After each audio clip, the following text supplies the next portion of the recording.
소상공인 여러분 안녕하십니까? 오늘 여러분들과 함께 지속 가능 경영에 대해서 알아보도록 하겠습니다. 저는 현대그룹을 중심으로 해서 대기업에서 한 15여 년, 중소기업을 직접 창업해서 한 20여 년 경험을 쌓았던 것이 저의 회사에 대한 경력이 되겠습니다. 한 10여 년 전부터 숭실대학교 정보과학대학원 경영학부 초빙 겸임 교수를 역임하고 현재는 전경련 캐롤라인 대학교 미국 캐롤라인 대학교 교수로 역임하고 있습니다. 그리고 국제 경영 컨설팅 협회 이사로 있으면서 현재 전경련 중소기업 지원단 자문위원으로 활동하고 있습니다. 이상 저에 대한 소개를 간략히 마치고 오늘의 강의 본론에 들어가도록 하겠습니다. 특히 1강에서 지속 가능 경영은 여러분들이 지금 이 시대 정신이라고도 할 수 있는 지속 가능 경영과 ESG 경영은 여러분들이 신문지상이나 여러 가지 거의 매일 접하고 있는 주제이겠습니다만은 오늘 교육 목표는 여러분들이 이러한 익숙한 주제지만 여러분들 스스로 큰 흐름과 지속 가능 경영 트렌드를 이해해서 경영 전략을 수립하고 실천할 수 있는 역량을 제고하는 데 목적이 있다고 하겠습니다. 그리고 교육 내용은 오늘 지속 가능 경영의 개념을 잠깐 살펴보고 다음으로 지속 가능 경영 요인에 대해서 조금 간략히 살펴본 다음 지속 가능 경영 전략의 프레임워크가 어떻게 되는지 여러분들이 직접 수립하고 실천 전략을 수립하는 데 도움이 될 수 있는 순서로 해서 강의를 진행하도록 하겠습니다. 기대 효과는 여러분들이 근본적인 문제를 스스로 제기해서 이러한 관련된 여러분들의 업태에 대해서는 여러분들이 가장 많이 알고 있고 가장 많이 알고 잘 알고 있기 때문에 이런 해결 방안을 도출하고 여러분들 스스로가 장기적으로 지속 가능 경영 전략을 수립하고 실천할 수 있는 역량을 제고할 수 있는 것이 기대 효과라고 할 수 있겠습니다. 아마 지속 가능 경영이라는 말을 여러분들이 많이 들어봤습니다만 지속 가능 경영이란 문자 그대로 지속 가능성과 경영을 합친 것입니다. 그래서 지속 가능 경영의 이러한 역사적 배경을 한번 잠깐 살펴보면은 여러분들이 거기 이 지속 가능성 중요한 역사적인 이벤트에 대해서 이거는 시간 관계상 약하고 가장 중요한 파리 협정 2015년 파리에서 개최된 21차 유엔 기후변화 협약과 당사국 총회에서 신기후 체제의 근간이 될 수 있는 파리 협정이 체결됨으로 해서 전 세계 온실 배출량의 90% 이상을 배출하고 있는 195개 당사국이 참여하여 지구 온도를 2도 이상 상승하지 않도록 한다는 범지구적인 장기 목표의 배출량을 단계적으로 감축하고 합의한 내용이 되겠습니다. 그래서 이를 계기로 유엔에서는 Sustainable Development 고울이라고 해서 이 SDG라고 약자로 SDG 목표를 설립해서 그러니까 지속 가능한 개발 목표를 설정해서 2030년까지 17가지 주요 목표와 169개의 세부 목표로 해서 이러한 여러 가지 문제를 해결하자고 하는 국제사회의 최대 공동 목표를 설정한 게 된 것입니다. 그래서 2015년부터 2030년까지 이러한 유엔 중심으로 해서 이런 협약에 따라서 우리나라도 건년에 KSDG라는 이러한 여기에 부응하는 목표를 우리의 현실에 맞게 세워서 추진해 나가고 있습니다. 자세한 사항은 여러분들이 조회를 하면은 구체적인 내용을 좀 추가적으로 필요한 분은 연구하고 좀 더 검토하는 걸로 하고, 이상 역사에 대해서는 이상 마치고, 그 다음으로 이 주요한 조금 전에 말씀드렸던 지속 가능 경영 목표 유엔 중심으로 2015년 이것이 가장 핵심적인 우리 이러한 지속 가능 이런 경영의 하나의 터닝 포인트가 되었습니다만은 그 이전에는 2000년부터 2015년까지 한 15년 동안은 환경 문제 중심 또는 빈곤 문제 이런 거를 문제를 해결하는 새천년 개발 목표라는 것이 그 전에 있었습니다만은 우리가 이제 가장 중요한 건 결국 SDG 이후로 우리가 이것이 발전 확산되고 있는 것입니다. 그래서 이러한 제도 협약에 따라서 모든 우리 지속 가능 경영의 목표는 이러한 17 핵심 과제와 이에 부응한 조금 전에 말씀드린 KSDG라는 이러한 우리 목표에 따라서 각 경제 주체가 개인이나 국가는 물론이고 개인이나 기업들이 이러한 글로벌 각 정부의 ESG 규제 강화에 따르는 이런 목표에 우리가 부응해야 하는 것이 굉장히 중요한 과제가 되었습니다. 특히 ESG 리스크는 기업의 생존 전략과도 직결된 문제인 것입니다. 그리고 이게 17개 핵심 과제에 대해서는 여러분들이 시간 날 때 이 KSDG와 함께 한번 검토해 보시기라고 오늘 시간 관계상 넘어가도록 하겠습니다. 그 다음에 지속 가능 경영 개발이라는 게 개념에 대해서 잠깐 살펴보면은 지속 가능성이라는 소위 sustainability가 있는 거하고, 그러니까 지속 가능성이라는 개념이 이것의 가장 중점이 되겠습니다. 그래서 자연이 허용하는 한계의 범위를 고려하여 인간의 삶을 질을 향상시키는 것이 중요한 것입니다. 그래서 지속 가능 경영 개발은 1987년 유엔 보고서 브룬틀란트 보고에서 처음으로 용어를 도입해서 했는데, 결국 미래 세대한테 미래 세대의 여러 가지 미래 세대의 여러 가지 가능성을 제약하는 일이 없이 현 세대의 필요를 충족시키는 발전 방향으로 하는 것이 지속 가능 개발 목표의 개념이 되겠습니다. 그래서 특히 지속 가능한 개발은 환경 정책에 대한 전략 범위의 폭을 넓혀 사회적 요구, 경제적 목표, 환경적 개연설과는 세 가지 측면을 조명하고 있는 것입니다.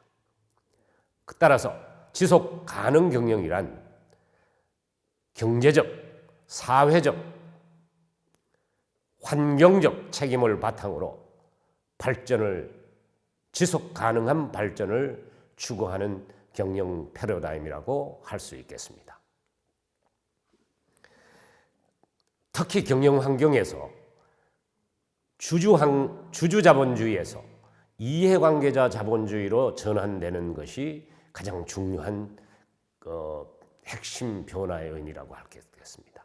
특히 모든 기업은 주주 가치 극대화, 70년대 막 이익 극대화 이런 말을 우리 경영에서 했습니다만은 주주 가치 극대화 이런 걸 벗어나서 모든 기업을 둘러싼 이해관계자들, 주주뿐만 아니라 종업원, 지역사회, 국가, 뭐 여러 이해관계자들의 공유 가치를 정진한데 조화롭게 목적을 두어야 한다는 것입니다.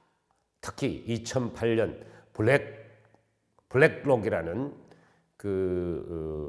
투자 회사의 레리 핑크 CEO가 주주들한테 서한을 보내서 이러한 이해관계자 중심의 경영 목표를 촉구한 서한이라든지, 특히 2019년 우리나라의 정경련하고 비슷한 조직인 200여 개의 미국의 기업의 CEO들이 모여서 이러한 이해관계자들의 공유를 추진하는 이런 경영 목표에 대해서 합의를 했던 것입니다. 이것이 가장 중요한 이벤트가 되어서 특히 지속 가능 문제의 이런 목표로 해서 모든 경제 주체가 이런 목표를 유엔이 정한 그런 17가지 목표를 어떻게 하면은 장기적으로 우리가 해결할 수 있느냐 하는 이런 데 대한 인식을 하게 된 것입니다. 최근 우리나라도 최근 몇 년 전부터 이 부분에 대해서 모든 경제 주체가 상당한 노력을 기울이고 있는 게 사실입니다. 좀 우리가 늦게 출발했지만 그래서 지속 경영, 가능 경영으로서의 패러다임 전환이 이렇게 되었던 것입니다. 그래서 아까도 말씀드렸지만 다시 한번 말씀드리면은 지속 가능 경영이라는 것은 매출이나 기존 전통적으로 생각된 이익 이런 재무적인 성과뿐만 아니라 윤리, 환경, 사회 문제 이런 모든 비재무적인 성과도 함께 조화롭게 고려하면서 중장기적으로 기업의 가치를 향상시키는 것이 중요하다고 하겠습니다. 이것이 바로 지속 가능 경영의 핵심이 되겠습니다. 그래서 특히 조직의 경제적, 환경적, 사회적 책임으로부터 야기되는 위험도 관리하고 이거를 기회를 또 포착해서 장기적인 주주 가치의 창출을 도모하고 지속함으로써 지속 가능 경영의 조직의 비전과 사명을 완수하기 위한 필요한 수단이라고 특히 이 지속 가능 경영의 상당한 유명한 우리 포자색 교수가 2007년 논문에도 이렇게 주장을 했던 것입니다. 그래서 기업 경영의 가치가 이렇게 지속 가능 경영으로의 패러다임이 전환된 것입니다. 이런 지금 밑에서 보지만 표에서 보시면 재무적인 목표뿐만 아니라 이런 비재무적인 목표까지도 달성하는 것이 같이 조화롭게 달성하는 것이 중요하다는 뜻입니다. 그리고 지속 가능 경영이라는 말이 요즘 시대적으로 역사적 관점에서 이렇게 보면은 지금 1950년대는 주로 윤리적인 측면을 강조한 데다가 1960년대 와서 CSR, 기업의 사회적 책임을 강조하고 1980년대 와서는 이해관계자 중심의 이런 경영을 강조했는데 특히 이 분야는 우리 세계경제 이코노믹 포럼의 슈바브 박사가 멀티 스테이크홀더즈 티어리의 대가이면서 월드 이코노믹 포럼에서도 최근 이런 주제로 해서 상당히 세계 정치 경제 지도자에 모여서 전 지구적인 문제 해결에 대해서 많은 거의 몇 해 동안 이런 문제를 같이 토의하고 해결책을 강구하는 것이 여러분들도 잘 아시다시피 그렇게 강구하고 있습니다. 특히 이런 2000년대 와서 아마 2004년부터 해서 UN 글로벌 컴팩트가 UN 책임 투자 원칙을 발표해서 ESG 기준을 설정했다거나, 이 ESG 경영이라는 용어는 뒤에서 말씀드리겠습니다만은 한 2004년부터 이 용어를 사용하게 된 것입니다. 그래서 2000년대 들어서 주로 이것이 모든, 특히 우리 2000년, 우리는 한 2015년, 15, 16년부터 최근 한 7, 8년 전부터 좀 늦게 출발해서 이것의 확산하는 문제에 모든 경제 주체가 상당히 노력을 하고 있는 것입니다. 그리고 지속 가능 경영의 이 스위스팟이라고 해서 기업의 이익과 이해자 관계자의 이익의 이런 교집합을 거기 보실 수 있습니다만은, 이런 것이 조화로운 경영이 중요하다고 한번 강조드린 바가 있습니다. 특히 그 접점이라는 건 제품 서비스 혁신이나 경영 프로세스의 혁신이나 비즈니스 모델의 혁신이나 경영 체계 관리 혁신이나, 이러한 기업이라는 것은 지속적인 혁신을 통해서 생존할 수 있는 것입니다. 그 다음에 이런 오늘 지속 가능 경영 전략을 어떻게 여러분들이 수립해서 전략적으로 실천 전략을 수립해서 할 수 있느냐 하는 전략의 포인트, 오늘의 중점이기 때문에 일반 전략의 4요소, 일반 경영 전략의 4요소를 특히 하버드 대학의 카플란 교수가 아주 근본 질문을 제기해서 이렇게 4가지 근본 질문을 제기해서 한 건데, 여러분도 이러한 여러분들 각자 회사가 어떠한 우리의 조직은 왜 존재하는가? 사명이 무엇인가? 이런 질문부터 해서 가치 측면에서 우리는 무엇이 우리 조직에 중요한가? 그러니까 고객한테 어떤 가치를 전달하는 것이 중요한 건가? 그 다음에 우리 회사는, 우리 조직은 어떤 조직이 되고 싶은가? 중장기적으로 회사의 비전을 여러분들이 어떻게 수립하여 그 로드맵을 달성해 나갈 수 있도록 할 것인가? 이런 문제라든지, 이 위에 상위의 3가지 근본 질문에 대한 명확한 여러분들이 명확한 기업 철학이나 저게 정해졌다면은, 이에 따른 우리 조직은 어떻게 이러한 사명과 가치와 비전을 달성할 수 있는가? 어떻게 하면 달성할 수 있느냐? 이것이 전략이 되겠습니다. 그래서 1990년대부터 모든 그 경영 현장에서 이런 카플란 교수가 이런 기업 경영의 전략의 수립이 기초가 되는 4가지 요소, 이런 사명, 가치, 비전, 전략을 정확히 여러분들이 확실히 하고 나서 경영 성과를, 이에 따른 경영 성과를 측정하는 방법론으로 밸런스 스코어카드라는 BSC라는 그 용어를 도입해서 이게 전략을 어떻게 성과로 파악할 거냐. 옛날에는 70년대 이전에는 이익 극대화니 이렇게 했지만 90년대부터는 이렇게 우리 정보화 사회, 지식 정보화 사회에서 특히 카플란 교수가 90년대 이런 논문에서 밸런스 스코어카드는 이러한 4가지 요소에 따른 목표에 부응하는 경영 목표를 조화롭게 어떻게 달성할까 하는 것은 뒤편에서 설명을 좀 자세히 드리겠습니다.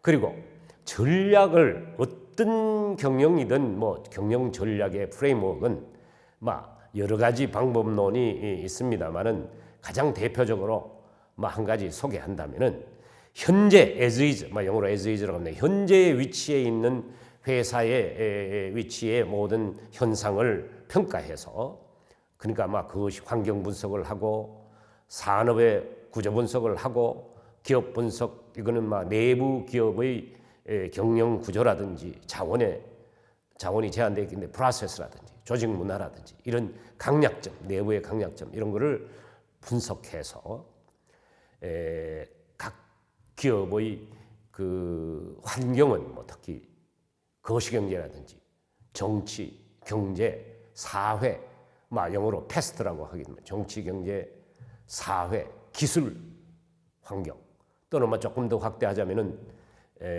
법적 환경, 법적 제도적 환경, 그 다음에 우리가 그 인바이러먼탈 환경, 이런 것들을 분석해서 산업 구조 분석도, 산업 현황이 내가 속한 산업의 현황을 구조나 이런 걸 확실히 분석하고 경쟁 분석을 특히 가치사슬 중심으로 해서 확실하게 분석한 다음에 내가 어디에 포지셔닝 할 건지 그렇게 해서 사업 기회와 위협과 강점과 약점 SWOT 어널리시스를 한 다음에 가장 핵심적인 성공 요인을 도출해서 우선순위를 쭉 나열해서 핵심적인 성공 요인을 도출해서 여러분들이 이제 필요한 자원을 분석해서 어떻게 달성할 수 있는지 전략을 수립해서 전략을 실행하고 해서 이걸 또 평가하고 내재화하고 이렇게 선순환이 되도록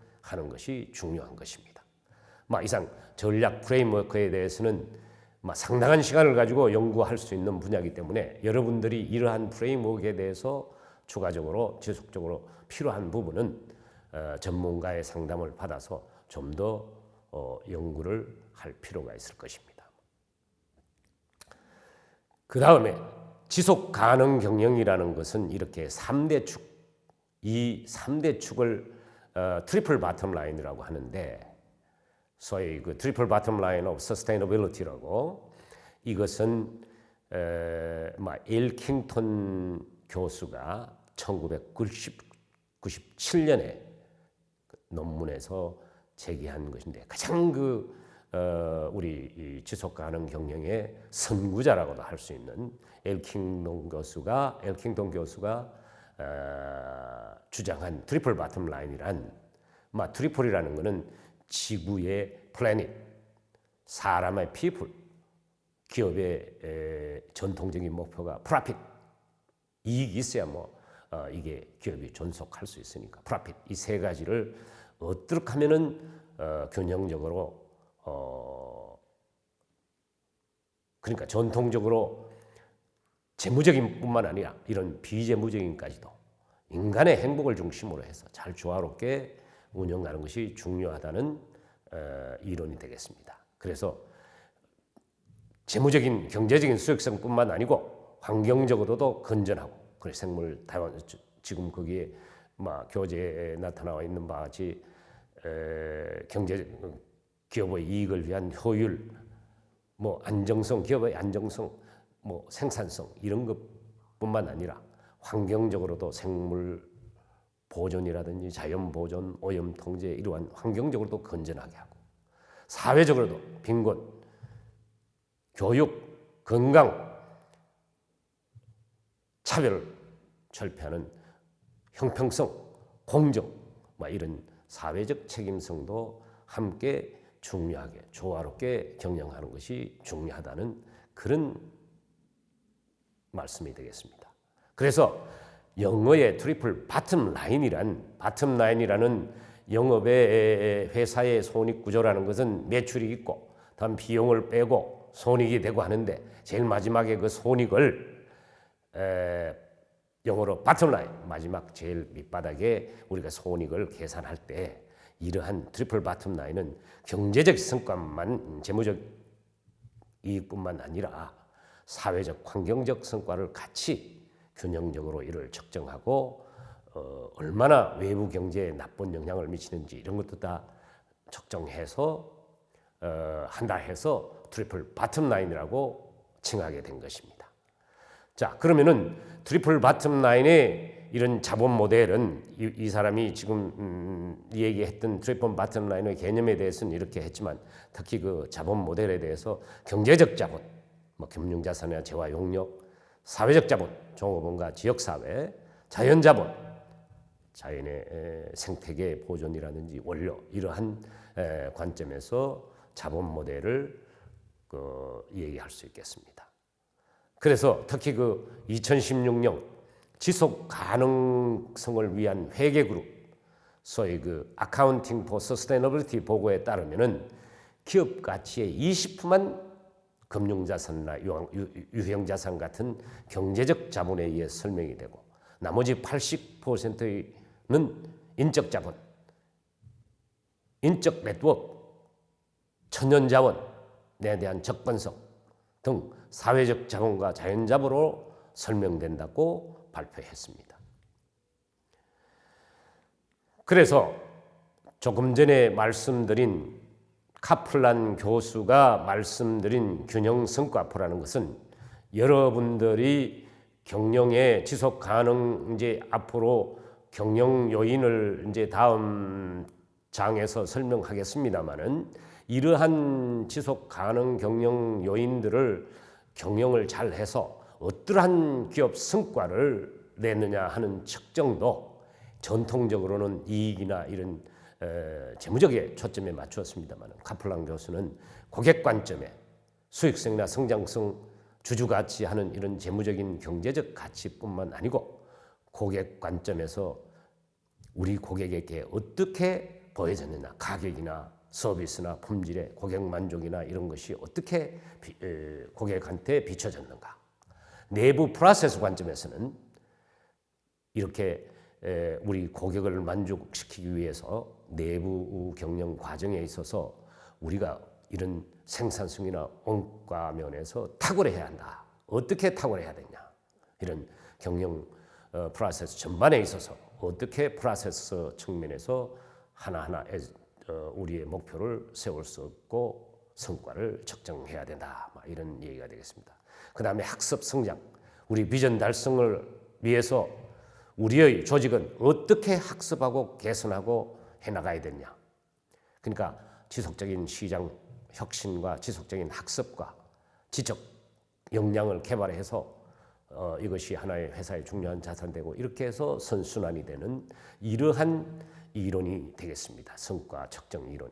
우리가 중소기업 컨설팅 하는 데 있어서 가장 최근에도 많이 활용되고 합니다. 오늘 말씀드리는 2부에서 말씀드린 ESG 시대의 균형 성과표는 여기에다가 ESG 관련 평가 항목을 더 추가해서 이거를 회사의 목표와 연계해서 조화롭게 운영하는 것이 더 성과 측정에 한 가지 더 추가해야 될 것이 자명한 것이죠.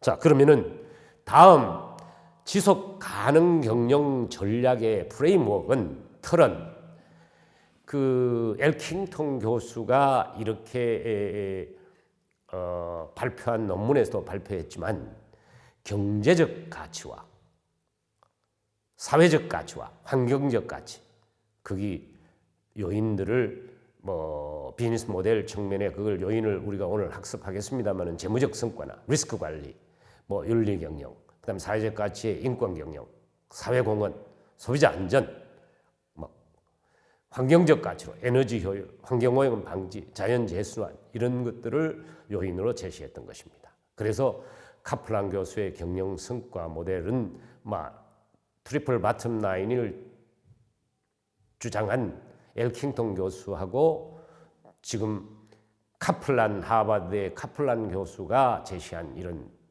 밸런스 스코어 카드, 소위 그 밸런스 스코어 카드라는 것은 BSC를 균형 성과표에서 기업의 성과를 측정한다고 했는데 여기에다가 좀 더 부연하면은 몇 가지 ESG 경영 목표도 핵심 요소를 더 추가하여서 성과를 이렇게 측정하는 것이 중요하다고 할 수 있겠습니다. 그래서 지속 가능 경영이라는 경영 일반 전략에서 우리가 밑에 여기에 논문 사례를 들기 위해서 하나 이러한 저거를 하나 여러분들이 학습하기 전에 가장 중요한 것이 본업에 대한 지속적인 혁신, 그 다음에 우리 현 시대의 경영 과제 중에 가장 중요한 게 ESG 시대, ESG 시대라고 할 만큼 시대 정신이 ESG 혁신을 경영 목표에 내재화하고 통합하여 나가는 혁신.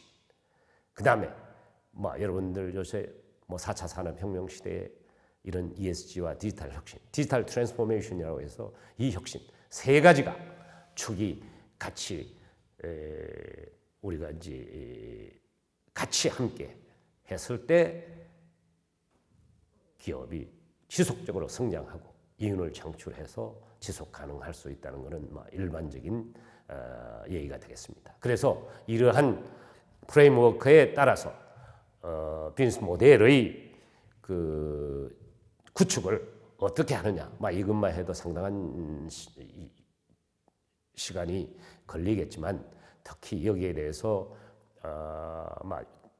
제가 그 고객 9가지 칸에 이렇게 비즈니스 모델 구축하는 것에 대해서는 여러분들이 추가적으로 오늘 이 시간에 전부 상세히 설명하는 건 힘들고 가치 제한에 고객한테 보다 더 높은 가치를 제공하는 것이 가장 핵심적이고 그에 따라서 고객 관계, 고객하고의 수익, 비용 이런 9가지에다가 우리는 가치 제한에 조금 전에도 말씀드린 대로 옆에 보는 것과 같이 이제 요즘 ES 시대에서는 트리플 레이어 비즈니스 모델 캔버스를 적용해야 되는 것입니다. 이러한 전통적인 비즈니스 모델 캔버스에다가 아까 말한 재무적 가치, 그 다음에 환경적 가치, 그 다음에 리스크 매니지먼트, 이런 요인들을 다 리스크 매니지먼트와 경제적 가치 이런 거에다가 아까 말하는 ESG 요인들을 고려해서 트리플 비즈니스 모델 캔버스가 앞으로 우리가 지향해야 할 비즈니스 모델 구축 시 고려해야 할 사항이 되는 것입니다. 그래서 지속 가능 경영에 대한 이 프레임워크에 이거 해서 제가 아마 이 지속 가능 비즈니스 모델의 9가지 속성에 대해서는 시간 관계상 여러분들이 참고하시고 옆에 잘 되어 있기 때문에 여러분들이 그 지속 가능 비즈니스 모델을 세울 때 속성 중에 중요한 9가지를 소개해 드렸습니다. 그 다음에 이 지속 가능 경영을 하기 위해서 기업 경영 과정, 프로세스 전반에 있어서 내재화를 하면서 혁신해 나가는 것이 굉장히 중요한 것입니다. 그래서 이것이 바로 ESG 1.0, 2.0 우리가 앞으로 ESG가 추진해야 할 앞으로 방향이 내재화해 나가고 단순히 ESG는 따로 놀고 경영 활동은 따로 노는 게 아니고 본업에 모든 이런 프로세스에 ESG 이런 사항을 녹여 넣어서 본업과 이거를 어떻게 연계하여서 혁신해 나갈까 하는 것이 중요한 것입니다. 그래서 아까 말한 그 부수적으로 또 우리 현 시대에 있어서 가장 경영에서 가장 중요한 혁신 사항이 4차 산업혁명 시대의 모든 생산성이나 이런 ESG 쪽에서도 디지털 트랜스포메이션이 굉장히 중요한 것입니다. 그래서 이 세 가지가 아주 조화롭게 본업, 혁신, ESG, 디지털 트랜스포메이션을 약자로 DX라고 이렇게 했습니다는 이런 기술을 전반적인 기업 경영 전략이나 수립 모델에 내재화시키는 것이 중요한 것입니다. 특히 이게 물건을 띄워서 제조하고 마케팅 활동을 해서 소비자한테 팔고 또 그 팔고 난 물건을 애프터 세일즈 서비스하고 하는 이런 과정에서 이 모든 것이 녹아 들어갈 수 있도록 하는 것이 중요한 것입니다. 여러 가지 지원 활동은 여러분들이 인사부나 회사에 가면 R&D 부서라든지 여러 가지 구매부 이런 거는 지원 활동이 되는 것입니다. 그래서 이러한 여러분들이 혁신 비즈니스 모델을 통해서 부가가치를 창출해서 여러분들이 이윤을 창출함으로써 여러분들이 지속 가능하게 지속적으로 경영을 할 수 있게 되는 것입니다. 사회에 큰 네거티브한 이런 부정적인 영향을 미치지 않고 건전하게 이렇게 경영하는 것이 무엇보다 중요하다고 할 수 있겠습니다. 그리고 이게 경영 혁신이 결국은 지속 가능이라는 지속적으로 혁신해 나가야 되는 것이 중요한 건데 이거를 역사적으로 보면은 오스트레일리아 경제학자로서 유명한 제이 슌페트라는 사람이 혁신이라는 그 파괴적 창조적 파괴라는 뭐 언어를 사용해서 여러 가지 그 조수도 쓰고 막 경제 관료로서도 굉장히 경력을 쌓고 해서 우리 그 혁신의 가장 원조라고도 할 수 있는 기술 혁신을 통해서 낡은 것을 버리고 새로운 것을 창조해야 변혁을 일으키는 것이 중요하다고 이렇게 주장한 것입니다. 그래서 이 사람이 연대기도 보면 1883년에서 1951년에 이러한 이분이 선구자가 돼서 이러한 주장을 하고 여러 가지 그 정치, 경제, 제도적인 책도 많이 집필을 하고 해서 유명한 것입니다. 그 다음에 우리가 막 경영학의 아버지라고 말할 수 있는 피터 드라큐 교수가 위대한 혁신이라는 저서 외에 아주 역작을 우리 학계에 알려진 것만 하더라도 수십 권 저작을 활동을 하시고 해서 이 사람은 위대한 혁신이라는 그 저서에서 혁신의 5가지 원칙을 기회 분석으로부터 시작하라. 밖으로 나가 고객을 만나라. 오직 한 가지에 초점을 맞추라. 작게 시작해서 혁신해 나가라. 목표에 대한 주도권 잡기라든지 이런 5가지 혁신의 5가지 원칙을 그 위대한 혁신에서 주장했던 것입니다. 피터 드라큐 교수가 우리 경영학의 아버지라고 한다면은 이러한 그 선배 그 훌륭한 연구자들의 바통을 이어받아서 클레이튼 M. 크리스텐션 교수는 하버드 대학 교수는 1952년에서 2020년 최근에 돌아가셨습니다만은 그 이분은 여기에 이어서 그 시기에 이분이 생존할 시기에 20세기 후반 해서 이런 모토로라나 노키아 여러 이런 세계적인 세계 탑 그룹들이 하루아침에 망해버리고 없어지고 하는 이런 시기에 왜 이런 위대한 기업들이 하루아침에 망할까? 이거에 대한 근본 질문에 대한 답으로 파괴적 혁신이라는 혁신 개념에 대한 이론을 정립해서 기존 업무를 개선하고 하는 것이 sustaining innovation이라면 파괴적 혁신이라는 이런 이론을 정립해서 이러한 솔루션을 제시한 것으로 유명한 것입니다. 그래서 이분의 이런 이론에 따라서 그런지 우리 대기업도 요즘 전부 인하우스 랩이라든지 외부 스타트업들의 이런 혁신 활동을 지원하는 거라든지 또 이런 스타트업을 M&A를 통해서 이런 파괴적 혁신에 대응하는 것이 하나의 유행처럼 번져가고 있습니다. 모든 대기업들이 내가 볼 때는 다 이러한 앞으로 닥칠 수 있는 위험 요인에 대해서 이런 식으로 대비하고 있다는 것입니다. 대응 전략을 세워서. 그래서 지속 가능 경영 전략의 축을 틀을 어떻게 구축할 거냐?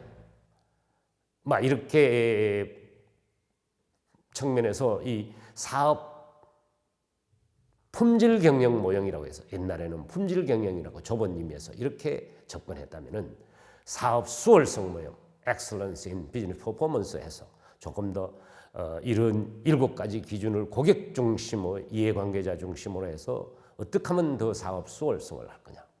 여기에다가 지속 가능성 모형은 아까 말하는 ESG 각 평가 요인을 고려해서 조화롭게 경영을 해나가는 것이 지속 가능 경영의 틀이라고 할 수 있겠습니다. 그래서 아까 지속 가능 경영 요인에 대해서 우선 경제적 가치에 대해서는 대충 비즈니스 모델 프레임 짤 때 수익, 효율성, 생산성 이런 것들이 주라면은 그 다음에 가장 중요한 경제적 가치에서 리스크 관리 프레임워크가 굉장히 중요한 것입니다. 전사적인 ERM이라고 해서 엔터프라이즈 리스크 매니지먼트라고 해서 전사적인 차원에서 비즈니스 계획을 수립하고 프레임워크를 할 때 이런 리스크 기반에 중점을 둔 자원 배분 프레임워크를 하는 것이 중요한 것입니다. 그래서 성공적인 리스크에 중점을 둔 자원 배분 프레임워크를 개발하고 시행해 나가는 근본적인 구성 요소는 이 두 가지 밑에 전반적인 리스크 관리 전략, 목표의 윤곽을 정하는 전사적인 리스크 관리 정책을 수립하고 고위 경영진과 또는 요구되는 비즈니스 프로세스, 관련 개념들의 개발, 시행, 운영, 그리고 지속적인 개선 후원에 관심 있는 모든 실무자들로 구성해서 이런 퍼포먼스 성과를 탁월하게 유지하는 그런 센터를 유지한다든지 이런 것이 근본 요소가 되겠습니다. 그 다음에 ERM 시행 프레임워크는 이것이 굉장히 방대한 어떻게 보면 큰 교과서 한 학기 해도 모자랄 이런 저기 때문에 여기는 키워드만 잠깐 소개하고 이렇게 리스크 관리를 해 나가는구나 하는 걸 한 도표로서 여러분들이 큰 틀만 한번 보는 걸로 여기서는 약하겠습니다. 전략 프로세스를 수립해서 맥락을 수립하고 여기 리스크를 평가하고 식별하고 분석하고 또 평가해서 리스크를 처리하고 이런 경영 정보 시스템에 최근에 리스크 대장을 만들고 처리, 감사 계획, 보고서, 양식 여러 가지 이런 거를 전산화해서 리스크 관리 프로세스를 구축한다든지 이런 전략적인 프로세스라든지 이런 ERM 소위 전사적인 리스크 매니지먼트, 리스크 관리 시행하는 프레임워크 이 도표를 여러분들이 큰 틀에서 이렇게 리스크 관리를 하는구나 하는 정도만 오늘 소개하고 여기에서 넘어가도록 하겠습니다. 여러분들이 좀 추가적인 저거 하면은 ERM에 관한 다양한 책이 있습니다만은 좀 추가적으로 연구하고 검토하는 것이 필요하다고 생각합니다. 핵심 리스크 지표도 이렇게 해서 전략적인 회사 전략 목표와 원인 이런 리스크 원인을 파악하고 키 리스크 인덱스를 이렇게 하고 결과는 어떻게 리스크 이런 지금 옆에 6가지 인적 자원, 정보 기술, 재무, 법률 그러니까 이제 감사, 리스크 관리 이러한 6개 분야의 모든 이런 리스크 목표에 대해서 결과가 어떻게 되고 성과를 평가해서 다시 이렇게 선순환하고 하는 것이 중요한 것입니다. 특히 핵심 리스크 키 리스크 인덱스는 여러분들 참고로 위해서 그 옆에 6가지 몇 가지 사례를 들었으니까 참고하시고 여기서 넘어가도록 하겠습니다. 그래서 지속 가능 경영 요인과 환경적 요인, 비즈니스 모델, 경제적 요인, 환경적 요인, 사회적 요인 3가지를 다 중요한데 오늘 강의의 2강의 주제가 환경적, 사회적 가버넌스 이러한 ESG에 대한 강의는 따로 2강에서 설명하기 때문에 경제적 요인만 중심으로 해서 여러분들한테 설명을 드린 것입니다.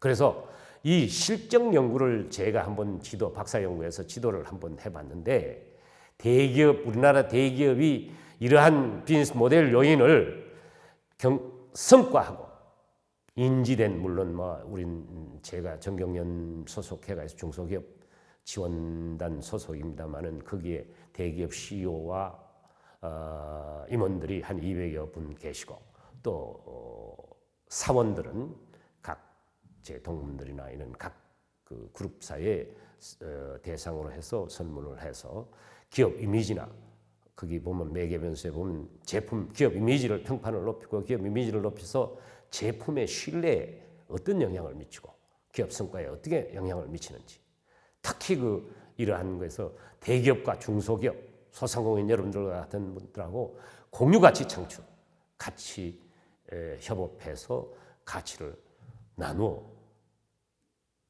가질 수 있는 이러한 연구 모델로 해서 한 거를 여러분들한테 잠깐 소개해 올리겠습니다.